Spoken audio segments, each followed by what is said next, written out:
আপা, আলহামদুলিল্লাহ। আপা আমার চিনছেন? আমি ছাত্রলীগের যুগ্ম আহ্বায়ক, গোপালগঞ্জ সদরে। আপা আপনাকে খুব মিস করতেছি। আপনার দেশের অবস্থা তো খুবই খারাপ আপা। পুরোপুরি শুরু করছে এখন খুব করা।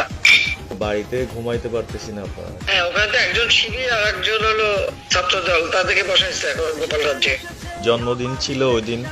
আমরা আমাদের ছোট ভাইদের দিয়ে বঙ্গবন্ধু কলেজের ওদের দিয়ে আপনার অনুষ্ঠানটা ওরা করতেছিল, কেক কাটছিল। এর ভিতরে ওসি নিজে এসে ওদের কলার ধরলো। ওকে যে ওসিকে কলার ধরছে, ওসির নাম কি, ওসির বাড়ি কোথায় সেটা খোঁজ করে বার করো, আমারে পাঠাও। বুঝে দাও, বললো যে 1 লাখে শীত চায় না। সুদ করে ইউনুসের কথা শুনে লাফাচ্ছে। আর ওইটা জামাতে ওরা কয়দিন আছে, সামনে 1 মাস থেকে কিনে দেখো। আর এই তালিকা সব করে রাখো, গুইনে গুইনে গুইনে গুইনে হিসাব নেওয়া হবে। থেকে এক একটা শিক্ষা আমি দিয়ে ছাড়বো। আর আমি যেটা বলি আমি তা করি।